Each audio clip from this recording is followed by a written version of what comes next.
están a punto de ver, de experimentar, en el mejor de los casos, es una pieza de teatro documental. Una linda definición de documental sería algo más o menos así. Fragmentos de la realidad capturados por personas ordinarias que, ordenados de cierta manera, nos develan algo extraordinario de la vida. Porque entonces lo extraordinario siempre estuvo ahí, solo que no nos habíamos podido detener a mirarlo. Das vuelta a la izquierda en lugar de seguir de frente. Esa mañana te despertaste como todos los días, te bañaste, desayunaste y saliste a la escuela o al trabajo. Pero mientras caminas por las calles de siempre, algo le pasa a tu cuerpo. Una punzada en la rodilla izquierda, para ser precisos. Cuando te agachas para llevar la mano ahí, te das cuenta que al fondo de esa calle por la que pasas todos los días está el parque de la infancia. Te echas a correr. No eres tú. Son tus piernas imantadas por el recuerdo de unos animales de concreto sobre los que solías jugar cuando eras niño. ¿Dónde quedó el parque? La cebra, el gorila, la jirafa.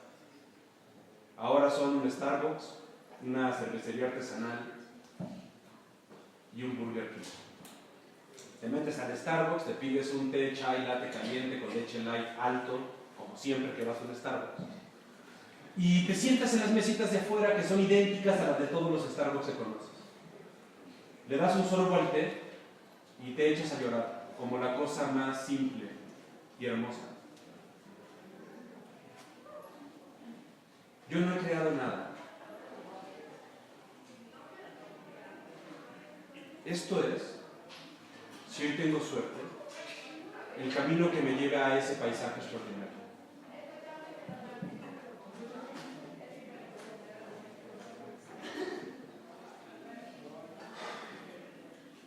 Un país al norte del planeta, la tierra de uno, las montañas, los volcanes, los ríos, el mar, pero el mar de uno, donde comes los peces, el camarón, el pulpo, el callo de hacha, el chile chiltepín, te calienta la sangre en las venas, la sangre seca en el aire, en el desierto. Sí, en el desierto también la sangre, la muerte. Una mujer, son 10, 100, miles los cuerpos, las fotos, la ropa hecha pedazos. Pero en la tierra de uno también la muerte, la fiesta. Y los altares, la flor de cempasúchil, las calaveritas, el dulce de calabaza, una jarana o un mariachi tocando, una vela flotando en el agua. En la tierra de uno hay un castillo en medio de un bosque, y ese bosque en medio de una ciudad.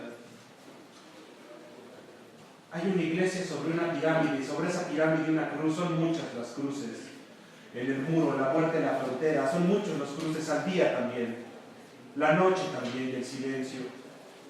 Silencio de grillos, chapulines, copeches, cachorras, pero también silencio de claxons, de ruido de motores, de balas, y otra vez la muerte, y un muerto en su caja, con su ramo de flores y su cartón de cerveza bien helado y su botella de Buchanan's, y la tambora, los chirrines tocando en una esquina, y en una esquina los tacos.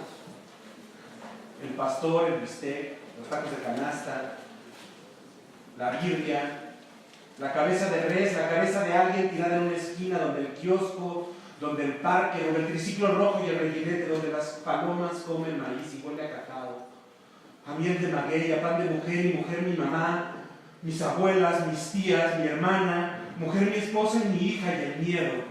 El miedo en el sexo, en la calle, en el cuerpo entero, un temblor en la escuela, en la esquina.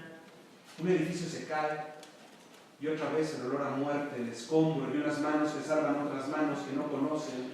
Un ladrido en la ruina de nuestra historia, y luego la gasolina, los cuerpos que se queman. Se repito, me repito, la historia se repite, se satura el significado de las cosas, la semántica de los nombres de las personas que repetimos una y otra vez porque sus cuerpos no están, los cuerpos como el sonoro rugir de un cañón, en pausa.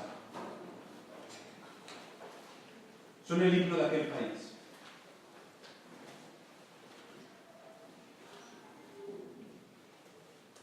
Silencio. Al noroeste de aquel país, una estación de trenes que se abandona. Cerca de esa estación hay una casa. Y en la puerta de esa casa hay una placa. Y en la placa hay una leyenda que dice: en esta casa, entre la primavera de 1959 y el verano de 1971, vivió aquí la familia de Francisca Gámez López, mejor conocida como Doña Panchita. Ese lugar se llama Estación Naranjo.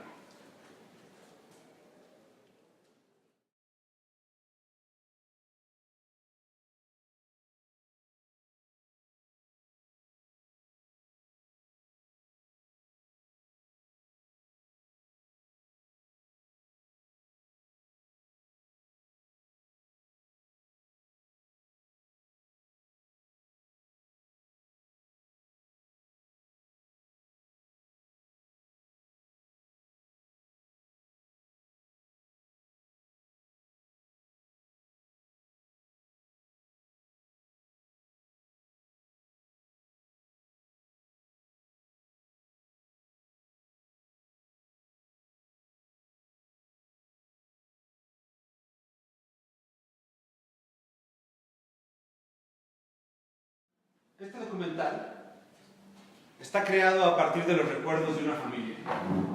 Recordar, del latín re cordis, revolver, cordis corazón. Recordar es volver a pasar por el corazón. Así empieza el libro de los abrazos de Eduardo Galeano. Qué cursi, ¿no?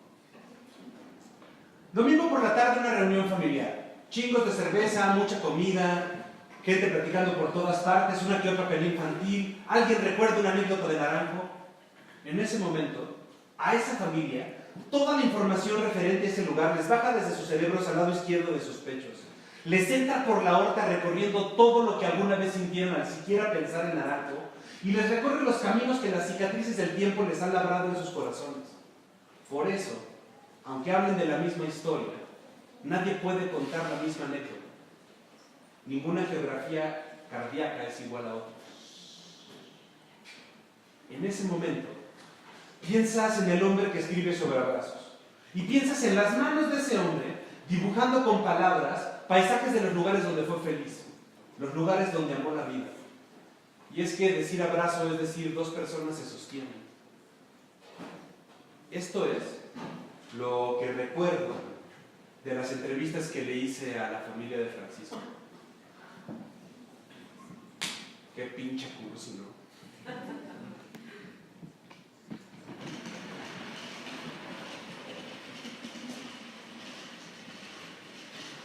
Naranjo existe porque el tren paraba ahí, o el tren paraba ahí porque Naranjo ya existía. Nadie sabe muy bien cómo pasaron las cosas, pero algunos acá en Naranjo todavía recuerdan cuando el tren lo movía todo. Personas, animales, alimentos, combustibles, periódicos, revistas, drogas, armas, todo. Se movía mucho dinero.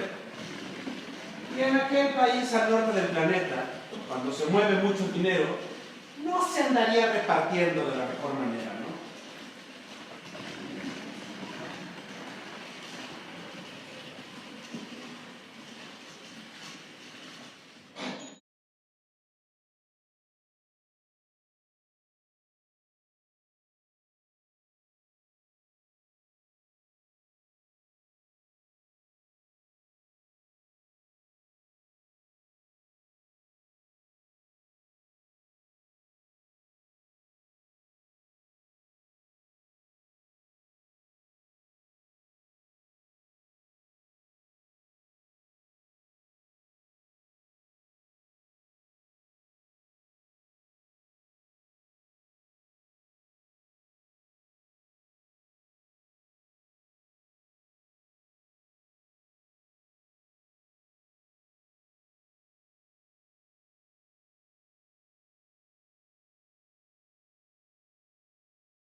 La casa con la placa en la puerta le pertenecía a Columba. Era viuda. Una de esas familias que perdieron casi todo con la revolución. Columba jamás se acostumbró a la pobreza y se seguía sintiendo de la alta. Pero pues apenas si les alcanzaba para comer, si le quedaban bien poquias tías. Los hijos y las hijas de mi mamá Columba, como le decían, tuvieron que salir a buscar trabajo. Y ahí fue. Uno de los hijos de Columba se llamaba Ciro. Y para 1959 trabajaba en el ferrocarril. Cuentan que cuando le dijeron que lo habían metido en la cárcel, doña Columba escuchó. No dijo una sola palabra. Y luego enloqueció para el resto de su vida.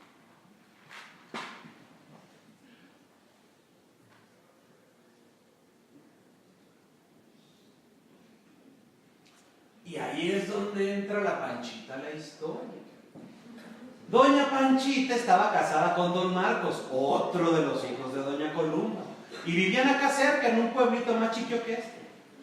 Para ese entonces ya había nacido el Chito y 4 de las morras. Pues porque puras mujeres tuvo doña Panchita, el Chito fue el único que le salió hombre. El caso es que se dejaron venir en una camioneta prestada. Cuando llegaron, doña Columba andaba deambulando por la calle, bichi, o sea, medio desnuda para que me entiendan, y diciendo cualquier cosa. Y sus hijos, sus hijas, no hallaban qué hacer. Don Marcos también cuando llegó andaban como petrificados. Y doña Panchita, como pudo, calmó a su suegra, la bañó, la vistió, le dio de comer. Y apapachando un cuñado aquí, una cuñada allá, pues fue armándoles un plan para los días que se venían como las lluvias del verano. Venían nomás por un ratito, pero desde ese momento se quedaron a vivir con Columba para cuidar. Tan se quedaron que a Panchita en Naranjo le nacieron 4 hijas más.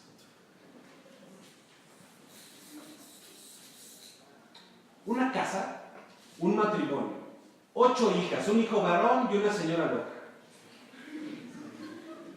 La familia de Panchita está basada en la locura y el amor.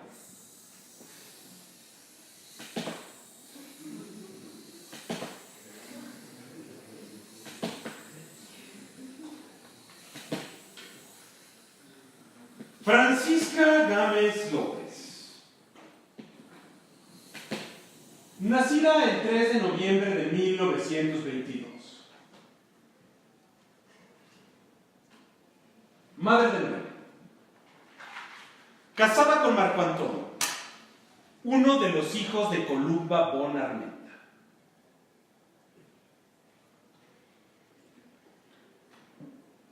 Mujer, india, pobre y feminista. De niña fue instruida por Guadalupe Arballo. Lupe Arballo era parte de las juventudes comunistas y militaba la equidad de género. Cuando Lupe se entera que el padre le había quemado todos los libros a Francisca por miedo a que se fuera a la ciudad y se pervirtiera, comenzó a llevarle libros a escondidas. Cuando Francisca cumple 12, la traslada en contra de la voluntad de sus padres a la capital del estado para que le atiendan una herida en el dedo índice de su mano izquierda. Los doctores logran parar la infección, pero tienen que amputarle el dedo. Francisca no podía señalar a nadie con su dedo izquierdo. Cuando Francisca crece, sigue los pasos de Lupe en el magisterio y se convierte en maestra rural, profesión que desempeña hasta su casamiento. Momento en el cual abandona la docencia y deja de frecuentar a Lupe Arballo, pero siguen en contacto por medio de cartas que se envían, aun cuando Lupe Arballo militaba en la entonces Unión Soviética y Panchita ya estaba viviendo en la estación Naranjo. Cuando Panchita se va a vivir a la ciudad, pierden el contacto definitivamente. Pero Panchita y Lupe se volverían a encontrar Una vez más, 15 años más tarde. El Chito y su esposa Elizabeth, el Chito es el único hijo de Panchita, invitaron a don Marcos y a Panchita a pasar unas vacaciones con ellos en la capital de aquel país al norte del planeta donde viven en la actualidad. Elizabeth, la única nuera de Panchita, logró contactar a Lupe por medio del directorio telefónico y pactó una cita con ella en el Café de los Azulejos del Centro Histórico.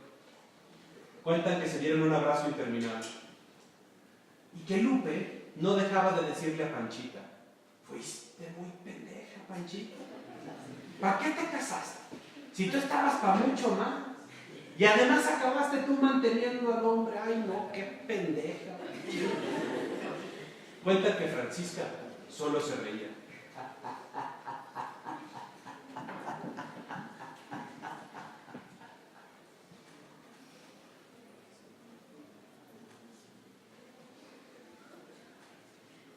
La geografía de este documental está definida por el espacio en el que sucede, pero también por el tiempo en el que transcurre. Según el Chantal, la noción del tiempo la adquirimos poco después de nacer. Mientras estabas en el vientre de tu madre, básicamente estabas calientito y bien alimentado. Pero la realidad fuera del útero es otra. Es fría y seca. Y pronto vas a empezar a sentir algo nuevo: hambre. Y esa hambre duele. Por eso el llanto. Tu madre te escucha y mientras te alimenta, poco a poco va calmando ese dolor. Entonces parece que eso que experimenta el cuerpo entre el dolor del hambre y el amor de tu mamá es el tiempo. Hay veces en que se siente el tiempo pasar.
Pero Estación Naranjo estaba sostenido en el tiempo. Y acá el tren lo seguía moviendo todo. La represión al movimiento ferrocarrilero no detuvo el tren ni acá ni en ningún otro lugar de aquel país al norte del planeta. Los trabajadores seguían siendo explotados, pero no se manifestaban por miedo a las represalias. El tiempo naranjo transcurría entre un ¡ahí viene el tren! Y un ¡ya se nos fue el tren! La actividad económica en Naranjo giraba casi en su totalidad en torno a la agricultura, y la mayoría de las cosechas viajaban sobre los vagones del tren a la frontera norte, o se redistribuían a las ciudades más grandes de aquel país. La familia Chavarría tenía una hacienda cerquita de la estación y monopolizaba casi por completo la agricultura en Naranjo.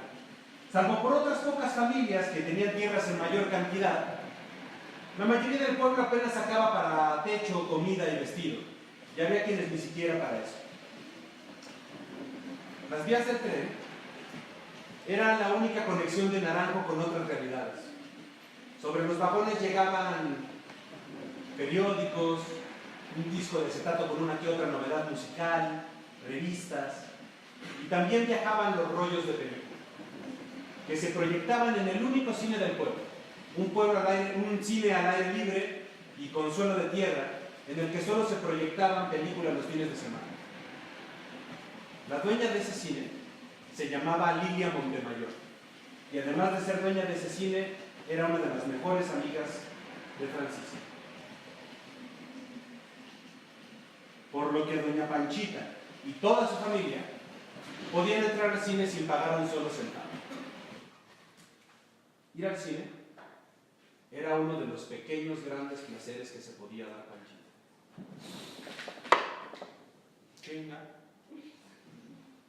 El Ciro salió de la cárcel en poco más de un año, pero al principio nadie le quería dar trabajo en el ferrocarril, pues tenían miedo. Así que se las buscó vendiendo refrescos en los campos de cultivo.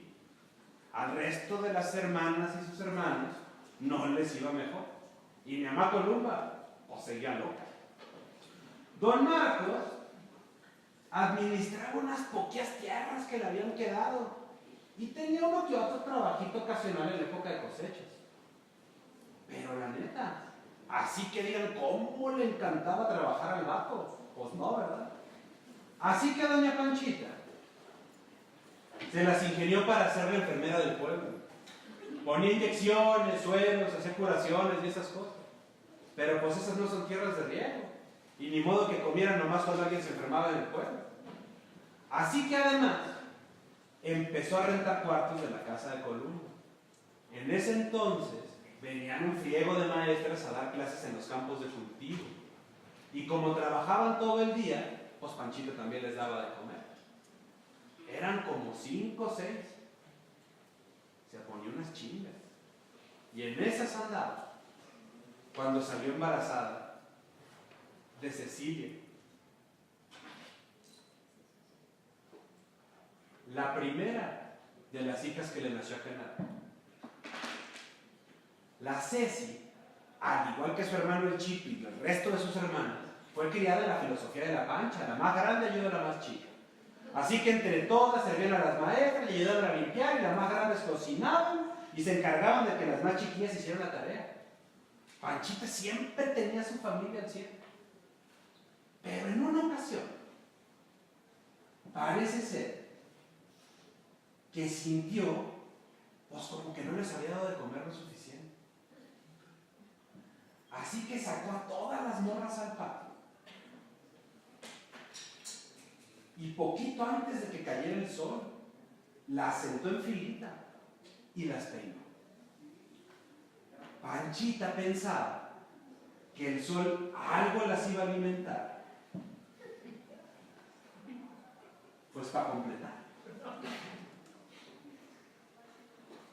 Pero ni el Chito, ni la Ceci, ni ninguna de las morras recuerdan haber pasado hambre jamás. Y de hecho, aunque no les guste y se anden poniendo chingaderas, están todas arrugadas de tanto reírse.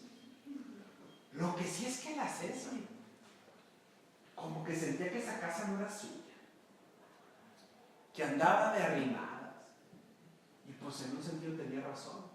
Y la otra es que poquito a poco le fue agarrando mucho coraje a don Marcos, pues porque ella soñaba con un papá que se fuera a trabajar todos los días, o que de menos le echara la mano a su mamá con las chingas que se paraba. Cuando a la Ceci le preguntaban en la escuela que a qué se dedicaba su papá, pobrecita, se ponía bien nerviosa.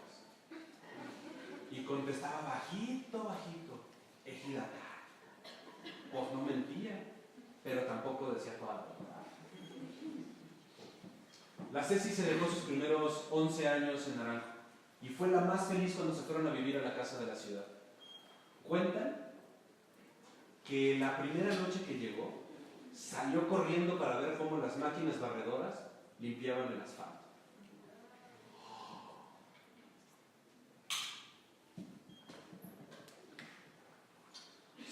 Cecilia, nacida el 13 de noviembre de 1960.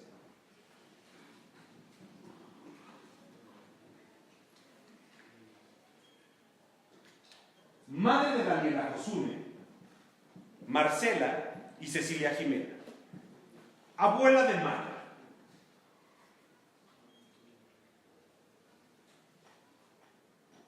Ingeniera en bioquímica de alimentos con una maestría en educación de las matemáticas.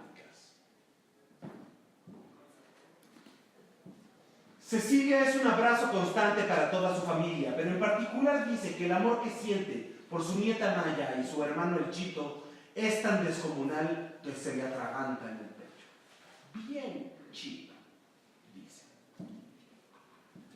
La anécdota que recuerda Cecilia con mayor cariño de Naranjo es cuando se iba con su hermano el Chito a desmayar vacas cerca de las vías del tren.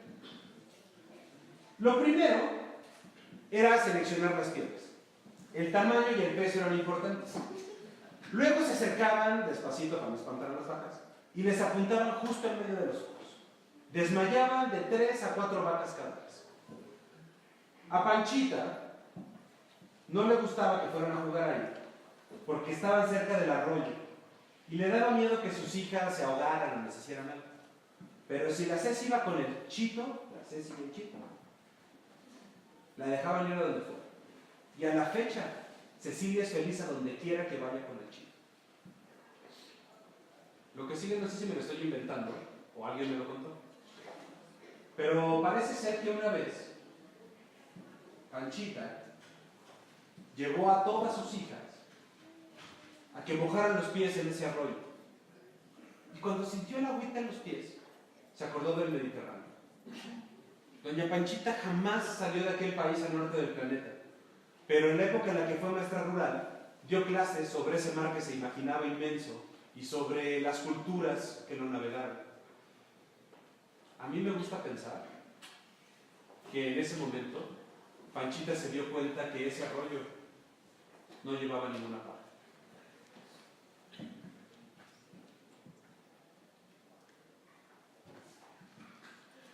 En un video documental, la cámara decide cuáles son los límites del cuadro. O sea, decide qué es lo que podemos ver, pero también qué es lo que no podemos ver. En distintas latitudes del planeta, es común que en las zonas más pobres logremos ver sobre las casas de materiales reciclados antenas de televisión de paga sobresaliendo de los techos del lámina. Si alguien les invita a esas casas, podrán comprobar que en la mayoría de las ocasiones el objeto de mayor tamaño y de mayor valor es la televisión.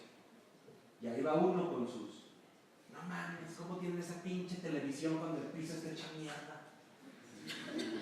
Vean el pinche plasma enorme que tienen y duermen 3 en un colchón individual. ¿Por qué no mejor invierten en ladrillos?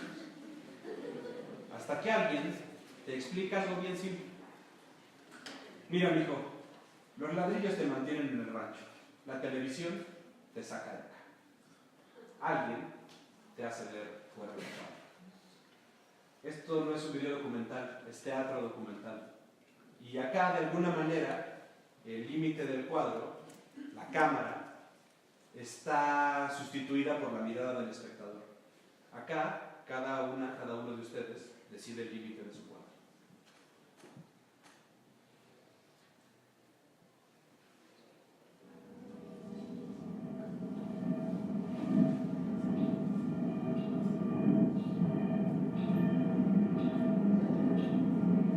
Conforme la década de los 60 iba avanzando, el resto de aquel país al norte del planeta se alejaba de Naranjo como el humo del tren. El gobierno fue poquito a poco descuidando la red de ferrocarriles y se entregó a la construcción de carreteras. Muchos funcionarios se volvieron millonarios con los moches que recibieron de los contratos. Y el sindicato de transportistas no estaba tan bien organizado y no representaba un problema para el gobierno.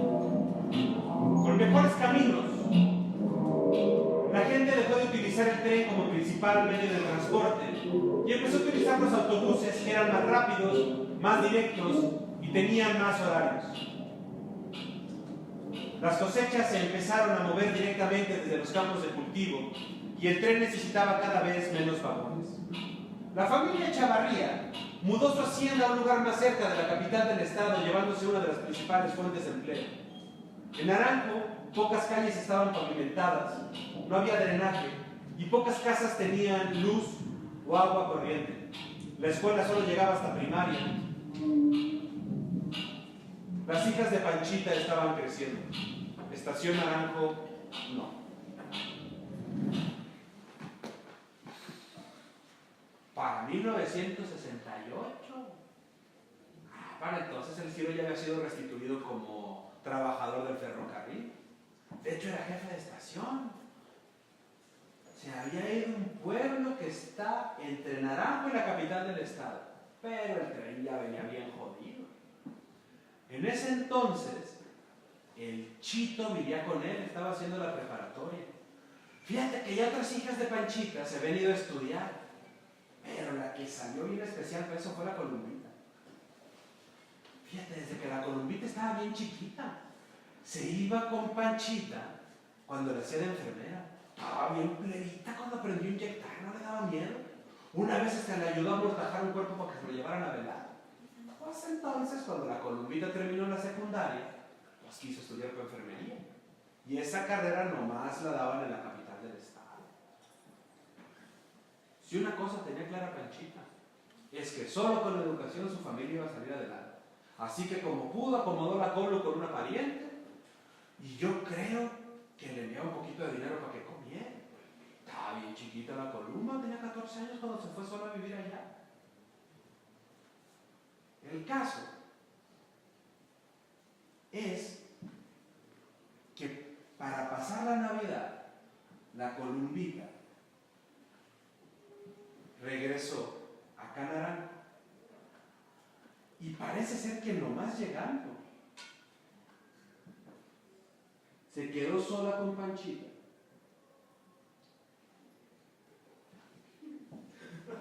A arreglar las cosas de la cena. Y ahí se la dejó caer. Mamá, el futuro ya llegó y no es acá. Cuentan que Panchita escuchó. No dijo una sola palabra, loco. Y luego comenzó a pensar en cómo sacar a su familia del rancho.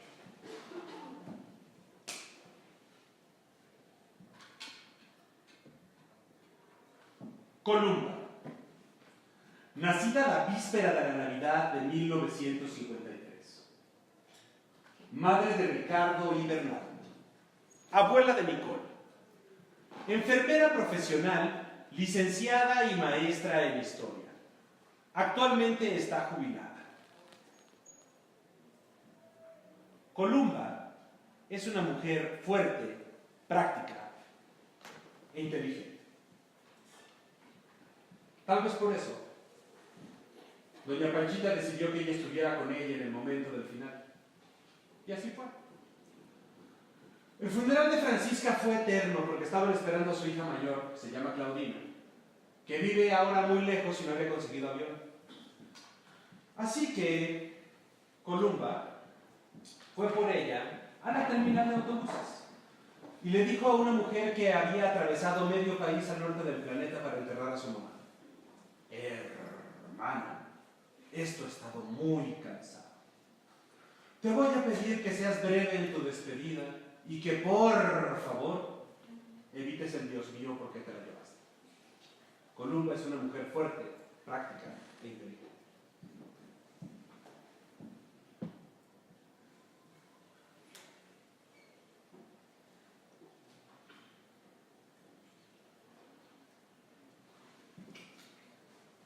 Esta es una pieza de teatro documental.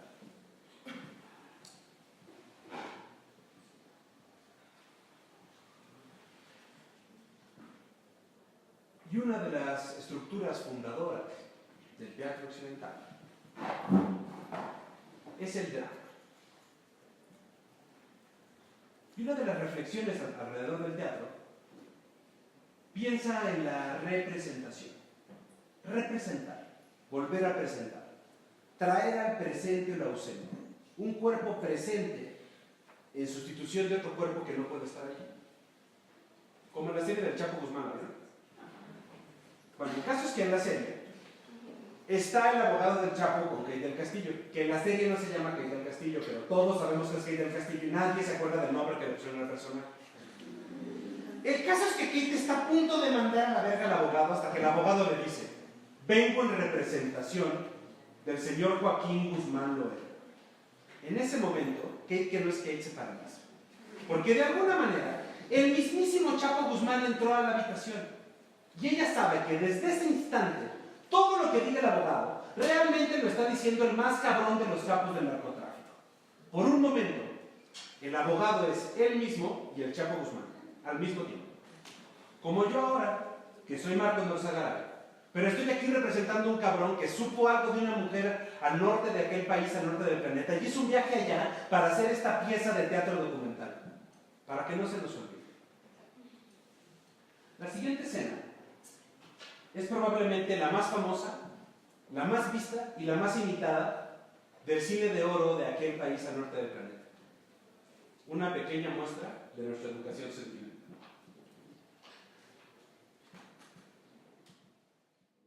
Bueno, ¿y ahora qué? Te traía. No. Te traía. Chachita. Me cortaste el pelo. Me veo muy mal. Te lo cortaste. Chachita. Mira lo que te traía. Tus peinetas. Ni modo. Fue para comprarte esto. Vas a ver qué bonita. ¿A tu reloj? ¿Qué? ¿A poco no te gusta? Empeñé mi reloj para comprarte las peinetas.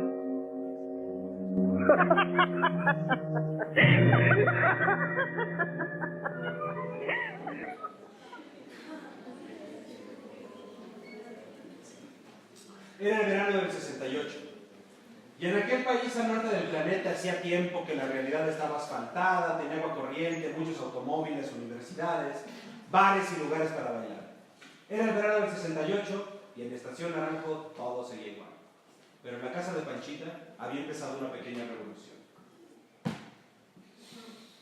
El plan de Panchita era ir a la ciudad y rentar una casa.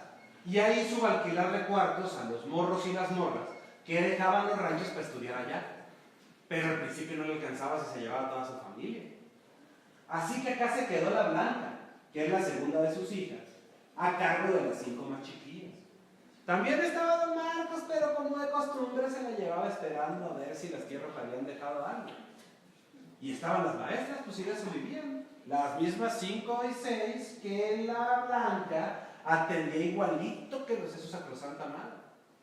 A doña Columba le habían dado terapia de electrochoques y estaba lo suficientemente calmada como para que una de sus hijas la quisiera cuidar durante la transición. La Blanquilla apenas tenía 16 años y durante los 2 años que duraron en llegar a juntarse a la ciudad con su mamá, solo la vio para pasar las navidades. Ceci dice que a pesar de que extrañaba un chingo a su mamá, nunca sintió su ausencia. La Blanca lo llenaba todo.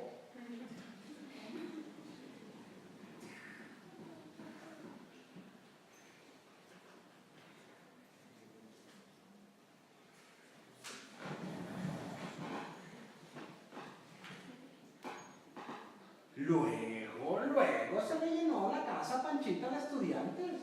Eran como 15. Y además venía otra raza acá nomás a comer. Y si acá ya estaban el Chito y la Colo estudiando. El Chito la preparatoria y la Colo la carrera de enfermería. La Claudina, Calina le dicen, venía de allá donde Don Ciro, donde estaba estudiando la preparatoria. Pero se le murió la mujer al hombre. Y entonces se tuvieron que ir de ahí y no la pudo acabar. Y Panchita se hacía cargo de ese chingo de gente. Nomás llegando a la cabina, se consiguió un trabajo y se puso a estudiar. Pues como era la mayor, se sentía responsable. Era contadora de una cadena de supermercados bien grande que hay acá. Yo no sé cómo le hizo porque era menor de edad. Ya te dije que la prepa la terminó hasta después. Eso sí, la explotaban bien gacho. Trabajaba más de 8 horas y trabajaba los fines de semana. Pero nomás la Calina metía la llave en la puerta, pegaba la carrera de doña Panchita a la cocina, y en lo que la Calina atravesaba el pasillo de la casa ya tenía su plato de comida servido, si parecía su marido. Pues es que la Calina estudiaba y trabajaba, y era la única que apoquinaba con jolines para la casa. Yo creo que por eso tardó mucho la Calina en irse de la casa. Cuando se quiso ir, no hallaba qué hacer, no sabía cómo decirle a Panchita, pues porque ella pensaba que no le iban a hacer sin el dinerito que ella aportaba. Tú no te preocupes, hija, ese no es tu problema.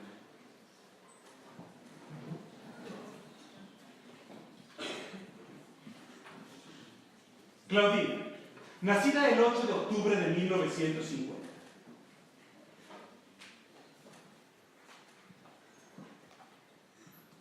Madre de Rosalía, Marcela y Claudina.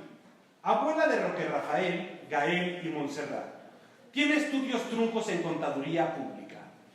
Actualmente está jubilada. Allá lejos donde vive se compró una casa que acaba de reacomodar a su preciso gusto y dice que es su trofeo.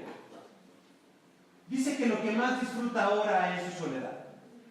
Las decisiones de vida que ha tomado le hicieron vivir lejos de su familia, por lo que sabemos poco de ella. Gracias a la entrevista realizada para esta pieza de teatro documental, ahora sabemos que dejó intermitentemente Naranjo desde los 12 años, de pueblo en pueblo para estudiar la secundaria, de pariente en comadre para estudiar la preparatoria. También sabemos que en la casa de la ciudad fue muy feliz al reunirse con su familia y que de vez en cuando le llevaban cena. Blanca, nacida el 21 de diciembre de 1952, madre de Sonia Lucía, Ruth y Basilio de Marco Jr. Abuela de José Francisco, Carlos Armando, Mariana, Basilio de Marco Jr., Jesús Francisco y con un nieto en camino. Tiene estudios profesionales en cultura de belleza y actualmente atiende una peluquería en la sala de su casa. Calina dice que ella jamás ha sabido demostrar el amor. Siempre fue muy reseca, dice. Pero cuando la ves cargando a alguno de sus nietos o jugando con su nieta, te das cuenta que lo único que sucede es que Calina habla otro idioma, pero ese idioma también se llama amor. El lugar, el barrio donde atiende la peluquería Blanca, es un barrio bravo. Todo el día desfilan clientes, casi todos hombres, casi todos muy jóvenes. Y van desde estudiantes de secundaria, preparatoria, universidad, hasta secuestradores, sicarios y narcotraficantes. ¿No entiendes a qué van? Todos tienen el pelo perfectamente bien cortado. Es que yo los escucho, amigo. Si nadie les hace caso. Blanca aprendió de Panchita a darse a la vida como el sol se da al atardecer. En las noches de luna llena, a las hijas y al hijo de Panchita les gustaba salir al patio de la casa de Naranjo a jugar a la luz de la luna. Se subían a un árbol de tamarindo enorme, o al menos así lo recuerdan, y cabalgando en sus ramas se iban a otras tierras más allá del arroyo y las vías del tren. Cuando regresaban se bajaban del árbol y les gustaba dibujar la silueta de sus cuerpos a la luz de la luna con una ramita sobre la tierra.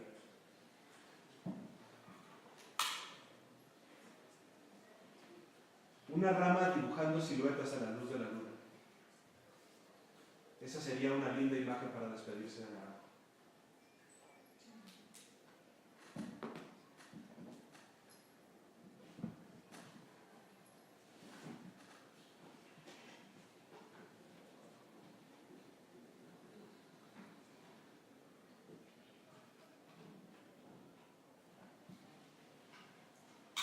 En el teatro La peripecia está definida como un suceso inesperado que cambia definitivamente el rumbo de la historia. Una obra de teatro. Cuando se levanta el telón, porque en esa obra hay telón, no como en esta. Bueno, cuando se levanta el telón, vemos a dos familias jugando en la playa. Las mamás de la familia se acaban de llevar a las hijas y las vemos yéndose lejos a la orilla del mar.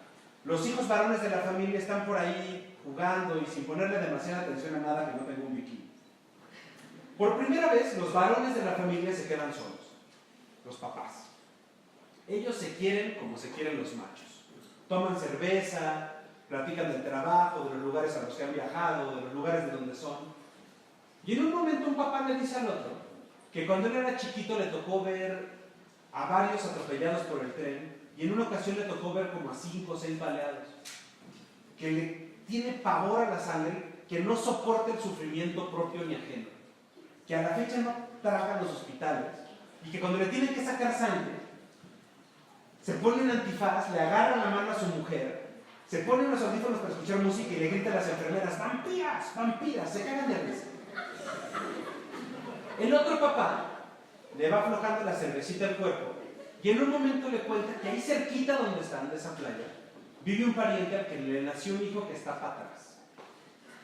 No sabe muy bien cómo está el pedo, pero es autismo, retraso, no sabe, pero el niño babea, grita todo el tiempo. Se ve que algo le duele muy cabrón. El otro papá escucha en silencio.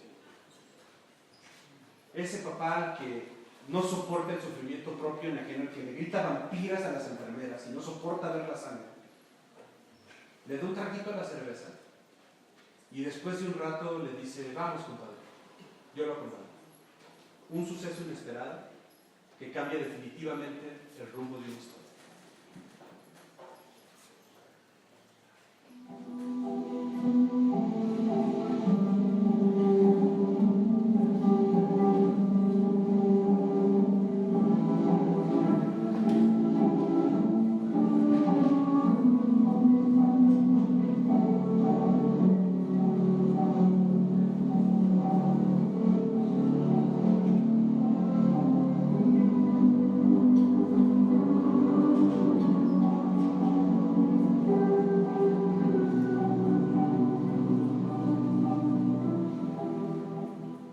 Empezaba el año de 1970 en aquel país al norte del planeta y el gobierno no quería saber nada que tuviera que ver con movilizaciones sociales.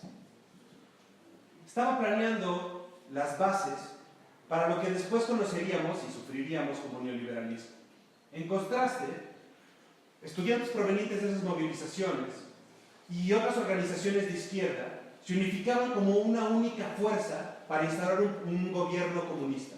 Eran épocas complicadas, pero también muy emocionantes para ser estudiante universitario.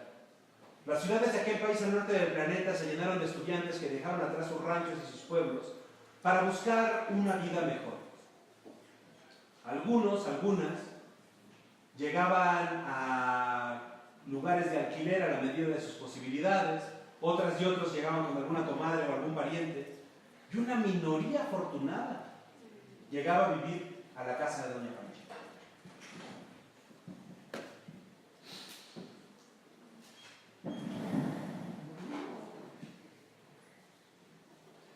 Cuando llegó el resto de la familia de doña Panchita, yo no lo podía creer. Ya eran un chingo, les llegaron un chingo más. Y estos hasta una señora loca se habían traído. Porque doña Columba estaba más tranquila, pero buena y sana nunca estuvo. Se calificaban los pedos. Cuando se tiraba un pedo chiquito, decía insuficiente. Cuando se tiraba un pedo normal, decía aceptable. Y cuando le hacía así, levantaba la nalga y le tronaba todo el aleatorio, decía perfecto. Don Marcos de vez en cuando iba a Naranjo para ver lo de unas tierritas que le habían quedado, pero el resto del tiempo se la llevaba viendo la televisión y jugando dominó con quien se dejara. Después, la Calina, la Colo y la Blanca se pusieron a trabajar y entre las tres le ayudaban con dinerito a doña Panchita. Y pues doña Panchita se hacía cargo del chingo de gente, era un hervidero de gente en la casa, no cabía ni un alma. Y en eso llegaron el Román y la Lucy a tocarle la puerta. Eran hermanos, venían de la costa y andaban peregrinando porque estudiaban en la universidad y no tenían dónde quedarse. Doña Panchita los aceptó. La Lucy, guapísima, bien dulce, y el Román, ay no, qué hermoso hombre. Un bárbaro y cabrón. El Chito y él se hicieron amigos de inmediato. Fíjate que el Chito decía que era como su sensei. Como que el Román se animaba a hacer las cosas que el Chito no, pues. Porque el Román era un bárbaro, se metía a cuanto pantano, brecha se encontraba. Yo digo que el Román es el hermano que el destino le mandó al Chito para compensarle el chingo de viejas que el destino le mandó. Ni la Lucy ni el Román podían creerlo. En esa familia eran un chingo. Eran bien pobres y todo el tiempo se estaban riendo. Y hasta en la calle se escuchaban las carcajadas. Y a veces hasta se le quedaban a dormir los amigos y las amigas de las muchachas. Y Panchita bien buena, nunca les hacía caras ni nada, hasta un platito de comida les lanzaba de vez en cuando. Fue una época bien bonita. Bien pobres, pero bien felices. Ya luego se le empezaron a ir las hijas a la Pancha. Unas se casaron, y pues luego estaba el pedote de la universidad acá, se iban a paro cada rato. Y a esta gente le surgía terminar la universidad para ponerse a trabajar. Entonces el primero que se fue el Chito. La Columbita le ayudó. Se fue más para el norte a estudiar la carrera de ingeniería. Y cuando terminó, se fue a la capital del país donde hizo familia y allá se quedó viviendo. Pero religiosamente venía a pasar Navidad con las muchachas. Conforme a Panchita se le fue haciendo la casa más chica, pues dejó de rentar cuadros. La Luz y el Román estudiaron toda la carrera con doña Panchita. Ya luego se fueron de la casa, pero nunca se fueron de esa familia.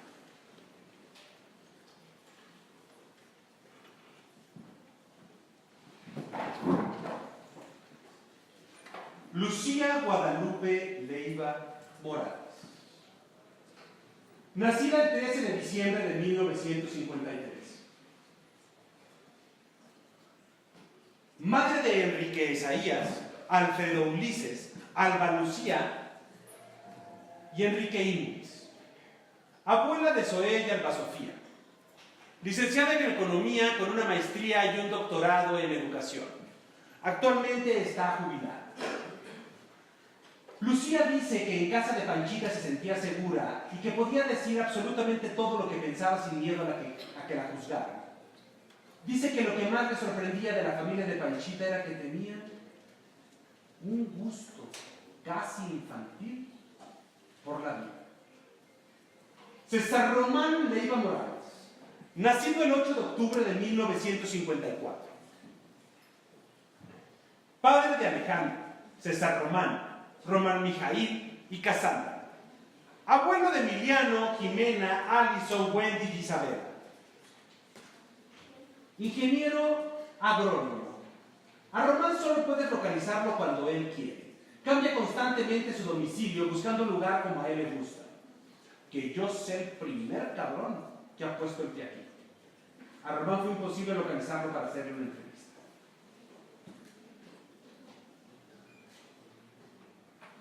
Marco Antonio, nacido el 5 de agosto de 1955, padre de Marco Antonio y Andrea, abuelo de Julia, ingeniero industrial con una maestría en administración pública.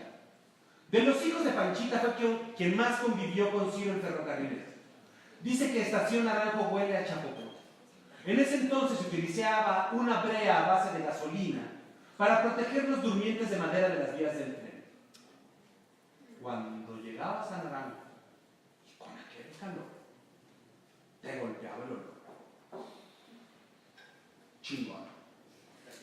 Muy chingón. En uno de los regresos de Marco Antonio a la casa familiar, Román había conseguido una lancha de esas que tienen una hélice de avión atrás, con las que se van a ver los cocodrilos en el Discovery Channel. Y se les ocurrió que era una muy buena idea irla a probar a un manglar que está ahí cerquita. Se llevaron al hijo del Chito, a una sobrina y a 3 sobrinos. Cuando llegaron allá, la lancha era lentísima. Todos los pescadores los rebasaban y se burlaban de ellos. Como a la hora de que zarparon, a uno de los sobrinos les dio migraña. Y entonces se pararon a la sombrita de un árbol para deliberar qué era lo mejor que podían hacer.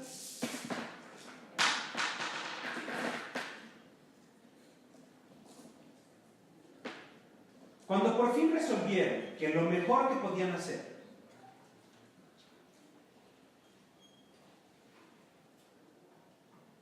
era desandar la lancha y regresar los casi 100 kilómetros que los separaban de la ciudad, la lancha no quiso andar más. Así que el hijo, los 2 sobrinos que no tenían migraña y la sobrina metieron sus casi 10 años al agua y empujaron la lancha por más de 2 horas. Cuando llegaron a la orilla, pues el niño que tenía migraña ya no tenía migraña. Así que Román les tiró unos anzuelos y unos hilos de pescar. Y antes de regresar, compraron un montón de sandías que la niña y los niños se fueron comiendo en la caja de la camioneta que venía arrastrando la lancha del terror. Marco Antonio, el Chito, es mi papá. Y ese es el recuerdo más lindo que tengo de mi infancia.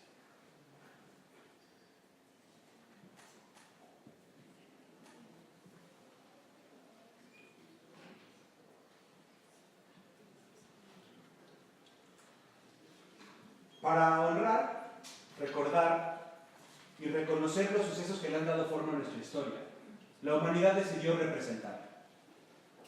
En las paredes los cuadros de los héroes y las heroínas nacionales, las esculturas en los parques, los libros contando sus hazañas, y en México, cada 15 de septiembre, la persona con poder en turno sale a un balcón a dar el grito. O sea, que sale a gritar los nombres de las personas que estuvieron en la independencia precedidos de un viva. ¡Viva José Ortiz de Domínguez! ¡Viva Morelos!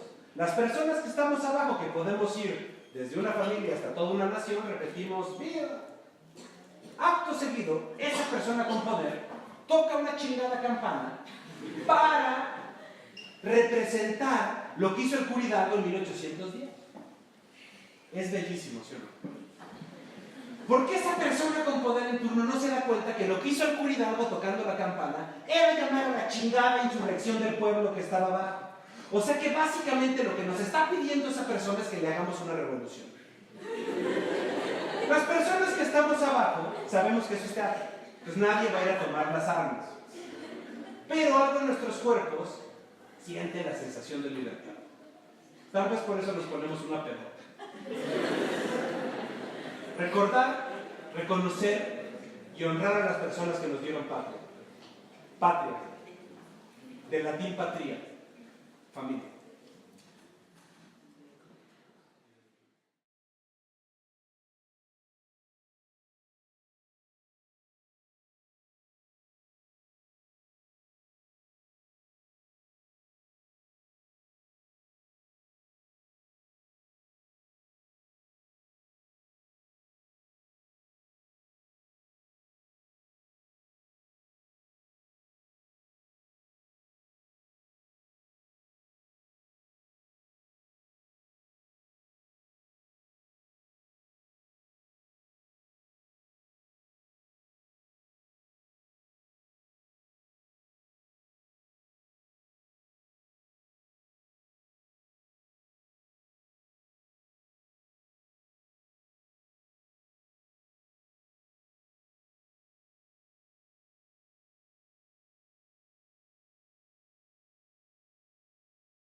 Cuando yo tenía 16 años, yo quería ser escritor. Y esto, originalmente, iba a ser una novela, pero pues acabé haciendo teatro. Estas son las notas que he tomado por casi 20 años.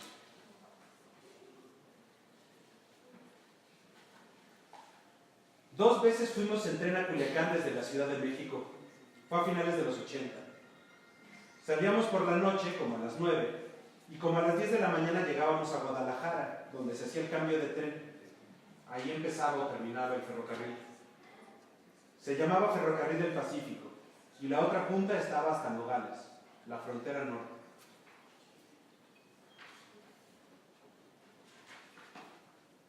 Creo que mi papá quería que fuéramos en tren más por nostalgia que por practicidad.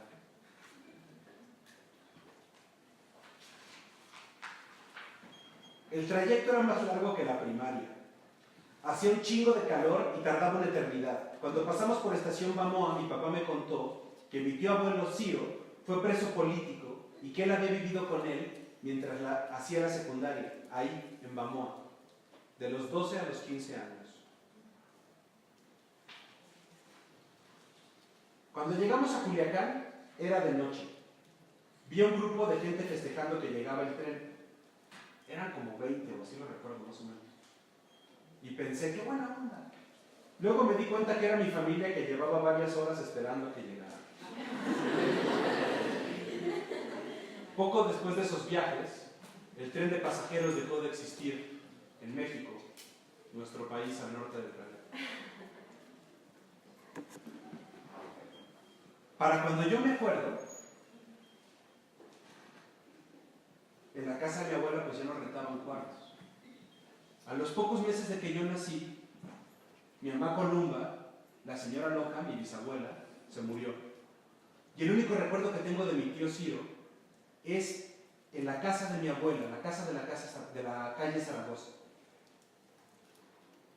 En ese entonces ya solo vivían con mi abuela, mi tía Beatriz y mi tía Violeta.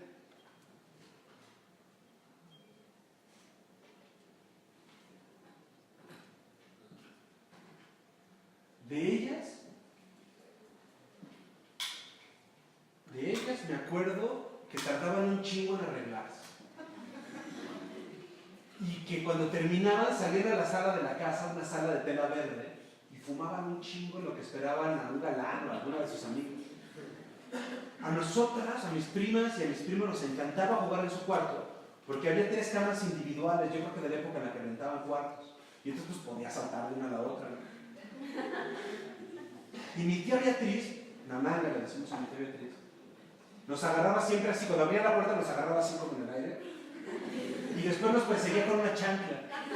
A mí me tocó bien poquito porque mi mamá me tenía bien chiqueado, no me dejaba hacer nada y pues yo no vivía ahí. La gente grande pisteaba, tomaba cerveza todo el día, comían un chingo y estaban en grupitos de gente platicando. Mi abuela se la pasaba en chinga todo el tiempo, limpiando, cocinando, cuidándonos. De vez en cuando se paraba tantito a platicar, pero luego se activaba.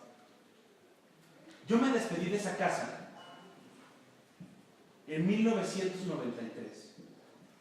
Fue la última Navidad y el último Año Nuevo que pasamos ahí.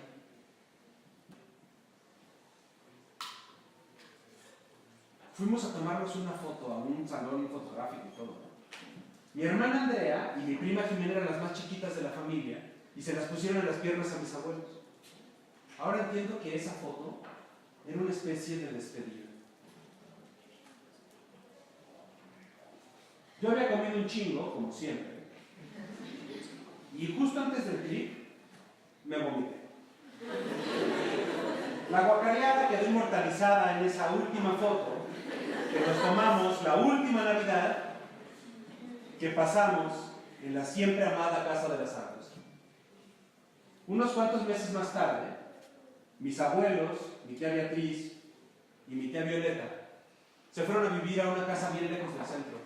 Nada que ver con la casa de las Argos. Beatriz Norzagaray Gámez. Nacida el 1 de septiembre de 1966. Madre de Juan Antonio y Carlos Axel. Licenciada en Derecho.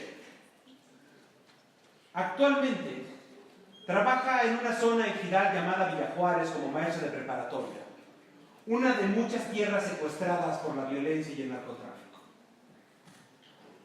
Violeta Norzagaray Gámez. Nacida el 6 de noviembre de 1968. madre de Diego Eduardo. Licenciada en Trabajo Social, actualmente trabaja en el Hospital de la Mujer. Una vez, mi tía Beatriz reprobó un alumno en Villa Juárez, donde vive, y ese alumno, amablemente, amenazó con secuestrarla y asesинarla. Mi tía le había dado clases a su hermano, que en ese entonces ya tenía una posición de poder en la zona, y le decían el ruso. Al día siguiente llegó el mentado ruso arrastrando al reprobado por los pelos, sangrado y golpeado, y se lo tiró a los pies a mi tía Beatriz, y le gritaba: pídele perdón a la profe Betty, pídele perdón a la profe Betty. Mi tía Beatriz, magnánima como es, le decía: ya, mijo, déjalo. Pero cuando nadie se dio cuenta, se le acercó al oído del reprobado y le dijo: no, que muy verga. Mi tía Beatriz tiene los ovarios casi tan grandes como el corazón. Mi tía Violeta, pues le gusta mucho la copita, y entonces se iba a tomar unas cervecitas con una de sus primas al Guasave, que es un pueblo que está como unas 2 horas al norte de Culiacán. Se la pasaban todo el día tomando y por la noche se dormían tarde. Y al otro día mi tía Violeta se regresaba a Culiacán. Pero en una ocasión le dijo: Tita, por favor, despiértame temprano porque mañana tengo examen y no puedo faltar. Mi tía Tita fue a despertar a mi tía Violeta, misma que se sentó en la cama y meditó en voz alta: si de todos modos voy a reprobar, si existe, Violeta sería una prueba de que aquel nos ama. En 1996 se casó mi tía Beatriz. Caos. El novio no aparecía, andaba pedo y pedo se casó. Luego, cuando llegamos a la fiesta, los meseros habían secuestrado la cerveza y no querían servir la comida. Mi abuela se metió a la cocina y trajo en chinga a todo el mundo hasta que todo el mundo tuvimos nuestro plato de frijol con puerco y sopa ahogada. A la Viole la casaron mi tía Ceci, la que desmayaba vacas con mi papá, y mi tía Guadalupe, de la que trata el siguiente capítulo. Mis abuelos cumplían 50 años de casados y se estaba organizando un fiestón. Entonces convencieron al entonces novio de mi tía Violeta, pues, para que aprovechara el viaje. Y así lo hicieron. En diciembre de 1999, para despedir el milenio, mis abuelos festejaron 50 años de casados y la Viole y el Mario se casaron por primera vez. Pero mientras todos bailábamos y tomábamos cervecita, Francisca, mi abuela, se estaba muriendo de cáncer. A ella, al tronco, se le estaba carcomiendo la columna. Poca gente se enteró. Pero 1 año y medio más tarde, el 12 de agosto del 2001, dejó esta tierra una mujer extraordinaria.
El drama, como una de las estructuras fundadoras del teatro, podría definirse concretamente, aunque no absolutamente, simplemente como conflicto. El ejercicio de la libertad está sustentado en nuestra capacidad de elegir. Si no podemos elegir, no somos libres. Dar vuelta a la izquierda en lugar de seguir de frente, viajar al norte o al sur, quedarse o irse. En cualquier caso, toda elección conlleva consigo al menos una renuncia. Porque al elegir algo, decides también con qué ausencias estás dispuesto a convivir.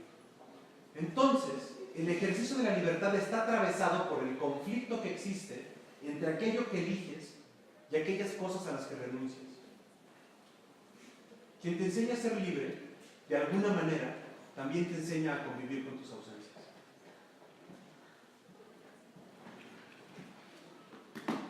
Al mes de que murió mi abuela, alguien estrelló 2 aviones comerciales en contra de las Torres Gemelas. El año siguiente entraba el euro como primera moneda unificadora de esa zona. Y 10 años y 7 meses más tarde, Marco Antonio, el viejillo como le decíamos de cariño, mi abuelo, a causa de una oclusión intestinal agravada por el uso de pastillas para la erección, él, el viejillo, el hombre al que pensábamos inmortal, saltó las tarancas hacia la muerte. Pero antes, cuando murió mi abuela, el Mario y la Viole se fueron a vivir con él, pues, para acompañarlo. Pero a los pocos meses todo el mundo estuvo de acuerdo en que lo mejor era que viviera solo, él más. Entonces, alguna de mis tías pasaba por él en la mañana y lo llevaba al kinder, que así le decíamos amorosamente el asilo donde iba de entrada por salida, y convivía con otros viejitos, pero sobre todo con otras viejitas. Al poco tiempo se consiguió una novia ahí y otra en el centro, en el mercado Garmendia de la ciudad de Culiacán. Luego otra de mis tías iba por él en la tarde y mi abuelo se la pasaba haciendo algún invento en su taller de carpintería o viendo el box y el bass en la televisión. Mi abuelo se murió haciendo lo que le gustaba: comer, coger y viendo el box y el béisbol en la televisión. Las cenizas de mi abuelo y de mi abuela las tiene mi tía Guadalupe en un estante de la sala de su casa. Ahí están todo el tiempo. A nadie nos parece raro. Solo mi papá, de vez en cuando, pide que las quitemos de ahí porque le parece ético.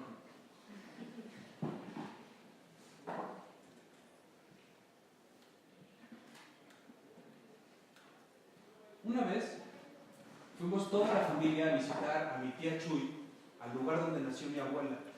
Era la última hermana que le quedaba viva y en ese entonces tenía 98 años. La viejita, fuimos toda la familia, la viejita se quedó callada de pronto, se nos quedó mirando un rato y de pronto se le salió un... Y pensar que toda esta gente salió de la pizcacha de la parcha.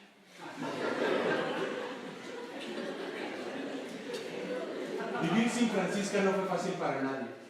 Mi abuela estaba conectada a toda la familia. Era nuestra casa. Una Ítaca a la que sabías que podías regresar sin importar cuán lejos te habías ido. Poco a poco y siempre juntas, las Norzagaray Gámez fueron haciendo cotidiana su ausencia, parchando los lugares que le pertenecían.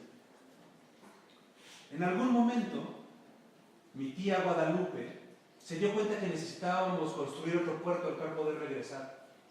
Y desde entonces se ha encargado de que toda la gente que venimos de esa pizcacha encontremos en su casa un lugar donde reunirnos y podamos estar, aunque sea un ratito, cerca de Panchita y de Don Marcos, aunque ahora vivan en una cajita en el estante de su casa.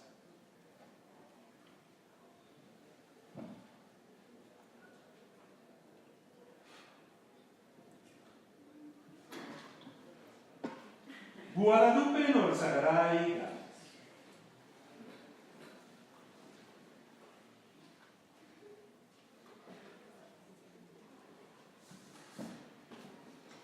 Nacida el 20 de noviembre de 1962, tía del 19, licenciada, maestra y doctora en psicología.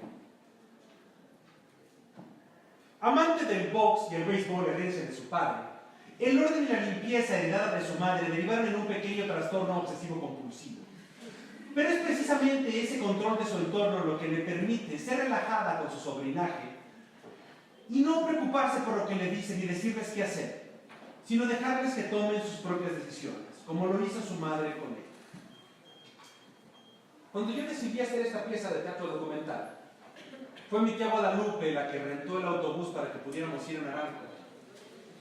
Y se quedó hasta bien tarde cocinando los burritos de frijol con puerco y chorizo con papas que nos comimos en el camión que nos llevaba a la casa donde nació. El alma de mi tía Guadalupe es vasta, como los campos de cultivo que atravesamos ese día. Por último, la pieza. La pieza es un género teatral creado por Anton Chekhov, en el que la historia avanza, pero la esencia de la situación no cambia.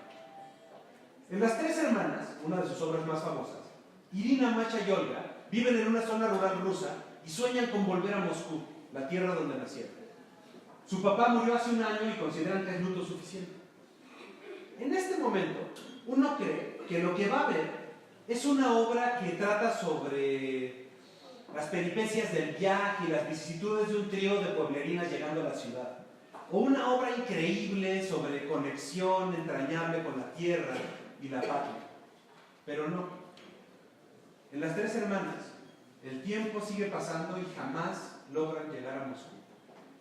Empiezan queriendo ir a Moscú y terminan queriendo ir a Moscú.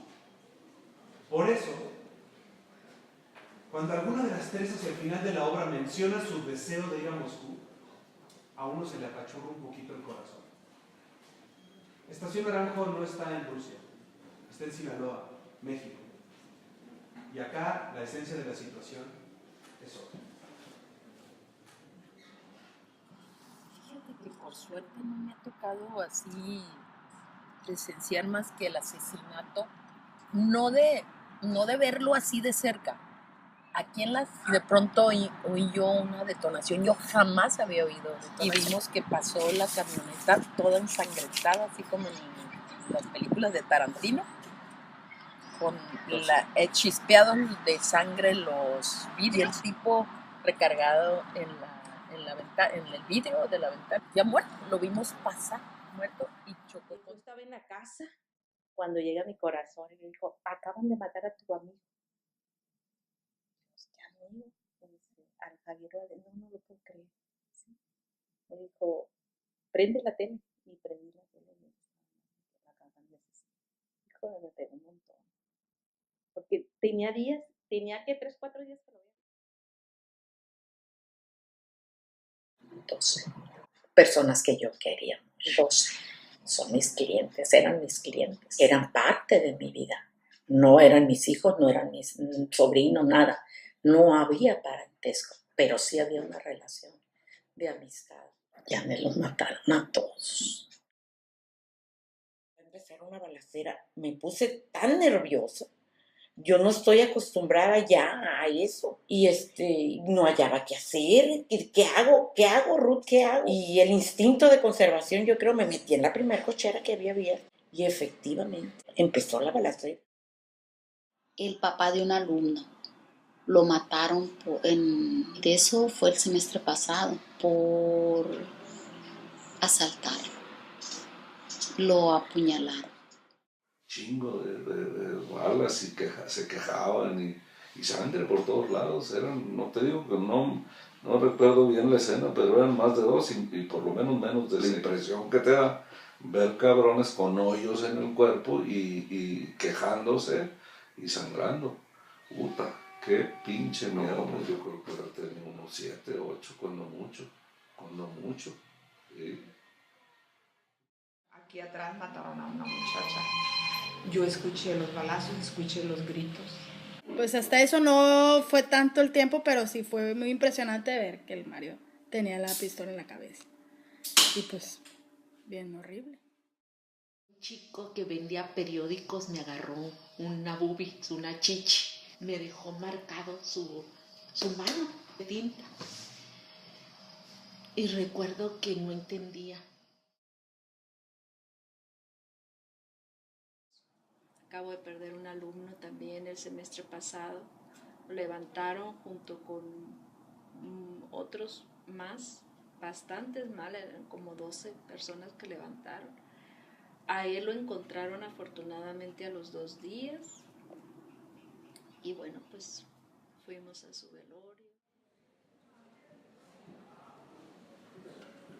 Han pasado 60 años desde que doña Panchita llegó a vivir a la casa cerca de la estación, en Naranjo. Desaparecido el tren de pasajeros, la geografía de Naranjo cambió radicalmente. y quedó en medio del camino carretero que está entre la sierra, donde se siembra la amapola y se produce la goma de opio, y la autopista, donde eventualmente esa goma de opio llega a los Estados Unidos y se transforma en heroína. Hoy por hoy, si vas a Naranjo, varias motonetas te van a ir siguiendo y van a reportar a los jefes del narcotráfico cuántas y quiénes personas han entrado al pueblo. En Naranjo algunas calles se asfaltaron, hay más casas con alumbrado público y más con agua corriente, pero las cosas no han cambiado demasiado de entonces hasta ahora. Culiacán, la capital del estado, en contraste, es una ciudad en constante crecimiento. Tiene un jardín botánico de primer mundo, su oferta culinaria es impresionante y la gente se toma selfies los domingos por la tarde en alguno de los 3 ríos que lo atraviesan. Por otro lado, la cultura del narco ha penetrado casi todas las esferas socioculturales de la ciudad. Culiacán está repleto de salones de belleza donde se ponen uñas de acrílico surrealistas, sobre todo las buchonas, que así se les dice a las parejas sentimentales de los narcos o buchones.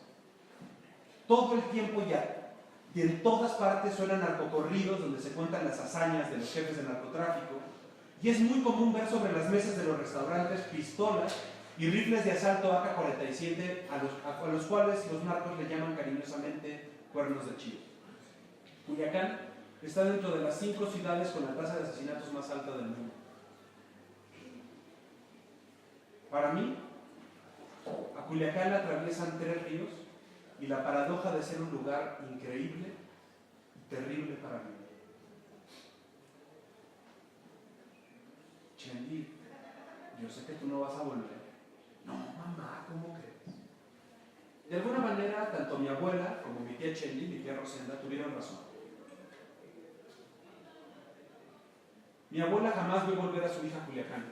La última vez que se vieron, mi tía Chendi fue a despedirse de ella y mi abuela y mi abuelo salieron a la calle antes de que se fuera al aeropuerto.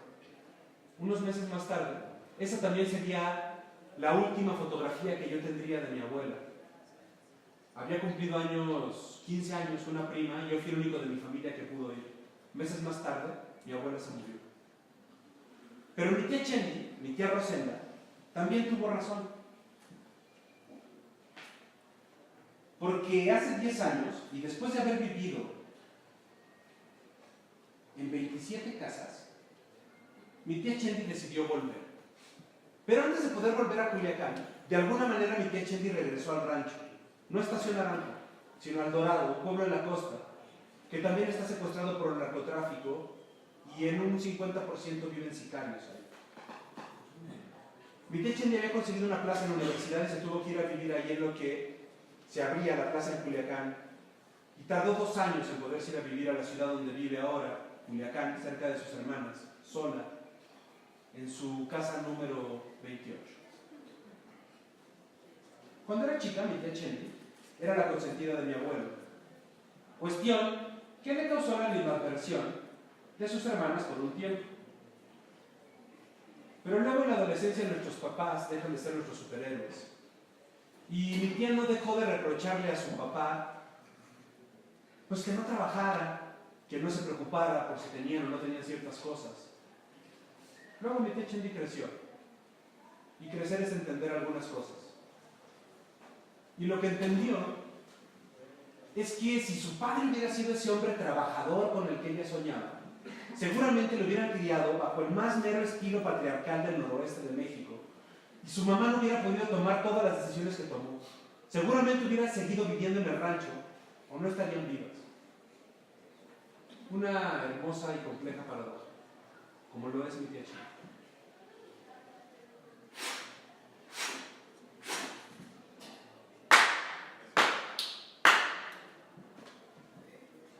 Rosenda Norzagaray Gámez. Nacida el 1 de marzo de 1959. Madre de Alejandra Saraí, Sergio Alejandro y Alonso Alejandro. Abuela de Sofía Alejandra. Ingeniera en bioquímica de alimentos. Tiene una maestría en desarrollo humano.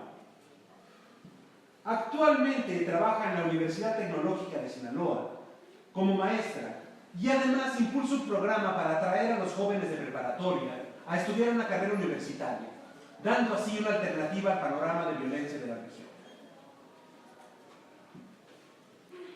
A Miquel Chendi le gustaba un montón invitar a mi abuela y a mi abuelo a alguna de las 28 casas donde vivió. Cuando se iba de vacaciones mi abuela ya, mi tía Chendi le pedía que le contara de la época en la que estuvo cerca de Guadalupe Arballo. Fuiste muy pendeja, Panchita. Ahora creo que mi abuela se reía por prudencia. Porque si le hubiera contestado a Lupe Arballo, le hubiera dicho que ella crió a 8 hijas y un hijo, que todas eran dueñas y sostenes de su hogar en todos los sentidos, que estaban vivas, que nadie cayó en las manos del narcotráfico, que sus hijas eran mujeres solidarias, amorosas y fuertes, y su hijo al menos intentaba ser el menos macho de los machos, que ella era feminista, pero que jamás se enteró cómo se llamó eso que hizo todos los días de su vida. Pero mi abuela era prudente y amaba profundamente a Lupe Arballo. Tan prudente y sencilla ella era que probablemente nunca se enteró de la suerte que tuvimos de que esa primavera de 1959 haya decidido libre y amorosamente quedarse a cuidar a una señora loca, cambiando definitivamente el rumbo de una historia. Hoy, 60 años más tarde, digo tu nombre, abuela, y al decirlo, quisiera decir el nombre de todas las mujeres que lucharon a tu lado sin saber. Francisca Gámez López, una mujer extraordinaria.